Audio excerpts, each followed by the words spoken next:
You ruined my life! I'm not the one that bit you.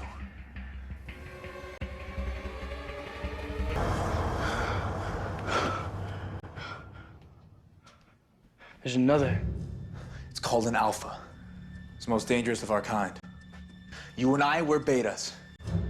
This thing is more powerful, more animal than either of us. Last time we started with the assumption that the Teen Wolf universe operates on a strict, inescapable biological hierarchy, right? But by looking closely at the behavioral evidence gathered by Paul from Teen Wolf News and the official Teen Wolf Wiki, we've completely dismantled that assumption. We really have, because what you find when you cross-reference the official canon with the actual behavior on screen is that this rigid caste system... The alphas and betas and all that. Right, this ingrained idea of alphas, betas, and omegas being biologically ordained ranks, it's a total societal myth. You have the eyes of an alpha. But where's the strength? Baseline supernatural strength is equal for all wolves. Whether you carry the title of Alpha, Beta, or Omega, your physical capability in a fight is dictated by your physical size, your combat training, and crucially, your mental state. Exactly. An alpha who is a trained killer will win because they're a trained killer, not because their eyes glow red. Right. The Omega label is just a societal term for someone without a family, not a medical diagnosis of physical weakness. Exactly. If the Alpha rank is basically just a title with a biting perk, and the Omega rank is just a psychological state of despair, then what actually creates a pack? If it's not some mystical blood contract dictated by a guy with glowing red eyes, what is the actual mechanism holding these people together? This is where we look to the series creator, Jeff Davis, who has openly stated that a pack at its core is just a manifestation of an adolescent's existing friend group and chosen family. So it's sort of a connection. I think it's an emotional bond, because in wolf packs, other wolves are brought into the pack. They are accepted into the pack. And it doesn't have anything to do with their blood relation. So I like the idea that these packs, I think it's a good story for teenagers to hear, that you can be accepted into a pack just because of the person you are. I love the term chosen family here. It completely strips away the mythology. It does. It changes everything we assume about the supernatural rules. Because the in-universe dialogue claims you absolutely need a red-eyed alpha to anchor a pack, or that membership is assigned strictly by bloodline or by receiving the bite. But the show doesn't actually do that. No. The empirical on-screen reality shows that a pack can organically form around a beta or even a human leader. Membership is strictly a matter of individual choice. I'm not helping you kill people. Well, I don't want to kill all of them. Just the responsible ones. Scott, I think you're getting the wrong impression of us. We really just want to help you reach your full potential. By killing my friends. Sometimes the people closest to you can be the ones holding you back the most. If they're holding me back from becoming a psychotic nut job like you, I'm okay with that. A pack doesn't just automatically fall in line behind a biological heir. It is purely emotional. And if we connect this to the bigger picture, that emotional foundation means the supernatural bond is highly volatile because it is forged entirely from trust.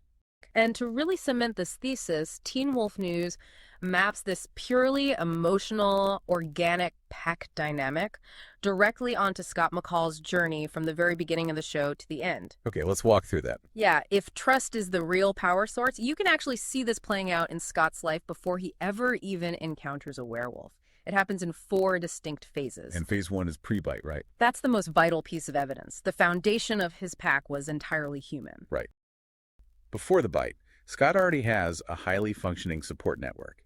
It's his best friend Stiles, his mom Melissa McCall, and Sheriff Stilinski. It's this deeply intertwined, fiercely protective group. No glowing eyes required. He already had a pack. Which perfectly sets up phase 2, the post-bite limbo. This is where the tension between the told lore and the shown reality really flares up. Because suddenly he's a werewolf. Right. I want to play. I want to be on the team. I want to go out with Allison. I want a semi-freaking normal life. Scott was lying to his mother, Sheriff Stilinski, and Allison throughout season 1. What is going on with you? Is this about Allison? Do you really want to know? Yeah. Only Styles had full trust from Scott, leaving him without the support system that is so important for a functioning chosen family or werewolf pack. And characters like Derek and Peter Hale swoop in and try to force their archaic, traditional terminology onto him. They try to declare him a subordinate beta to a greater supernatural force. And Derek tries to gaslight Scott into believing that because he isn't in a traditional werewolf pack, he's an endangered Omega who needs Derek to survive. Exactly. Look at them. You see what they do? This is why you need me. Why we need each other. The only way to fight them is together. Paul points out that's a blatant lie. Scott isn't an isolated, depressed Omega because he still has that human support system. And Scott proves this biological autonomy by simply rejecting them. In the official canon episodes Night School and Co-Captain, Peter Hale demands that Scott submit to him because Peter is the alpha that bit him. Under the traditional rules of the lore, Scott shouldn't have a choice.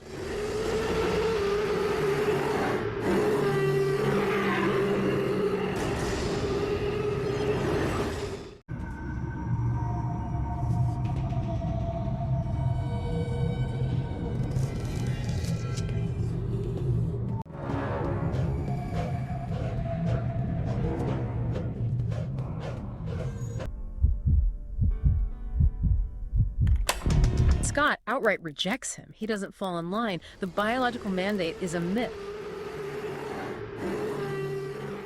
Which brings us to Phase 3, the real turning point.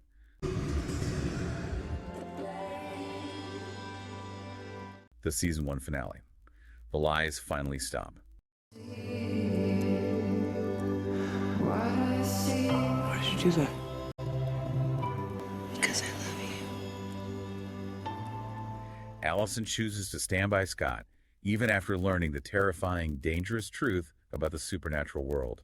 And in that moment of total transparency, an official pack is born.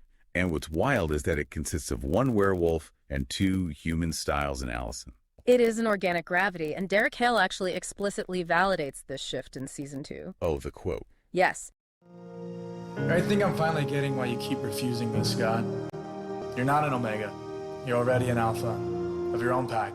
That line is everything. Because at that point in the story, Scott doesn't have the red eyes. He doesn't have the biological ability to pass on a spark.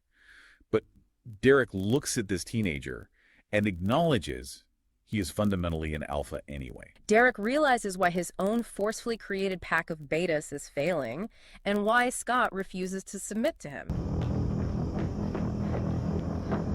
Would someone please tell me what the hell is going on? As the emotional bonds deepen through shared trauma, the pack expands. Yes, this is what the strict lore completely fails to account for. The pack naturally grows to include Lydia.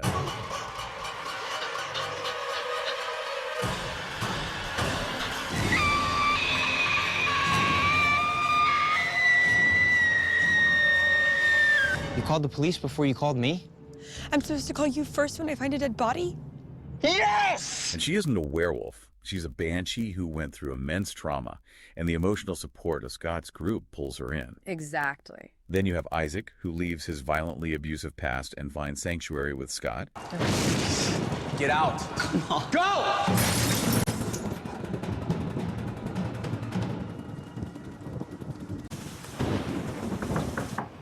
Come in, Mom.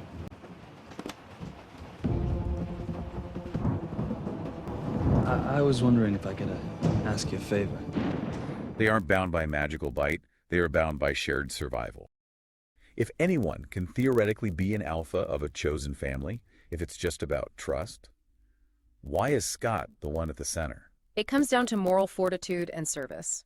Scott is the alpha simply because he is the friend who consistently steps up to serve as the group's moral compass. It's not a monarchy. Not at all. It's not a dictatorship where he barks orders. They choose to join him, and more importantly, they choose to stay, even when it's incredibly dangerous, because they trust his character absolutely. So the magical bond is completely emotional. It is purely emotional. Because it is forged entirely from trust, it is incredibly susceptible to interpersonal conflict.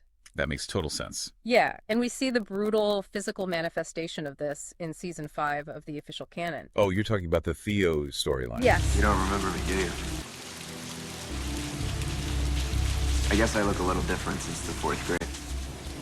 Theo? Because Theo doesn't come in and try to overpower Scott physically. Well, no, he's way more manipulative than that. Exactly. Instead, he maliciously and systematically fractures the emotional core of Scott's chosen family. He sows doubt, he isolates them, he weaponizes their secrets against each other. And what is the biological result for Scott? He literally grows physically weak. Something's changed.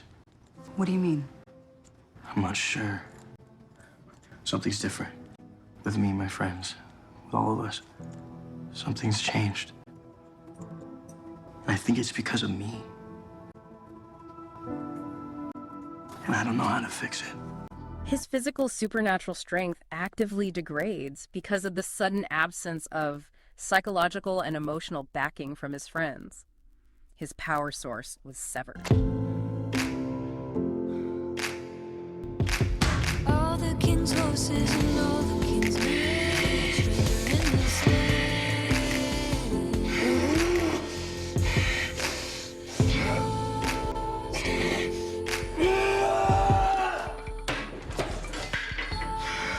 We talk about this aspect of werewolf strength a good bit. When a teen wolf werewolf feels confident and supported, they can access their abilities almost effortlessly. But a fractured pack, that lack of confidence in the others, weakens all members. And that leads perfectly into the 4th phase, the fluid end state of the series.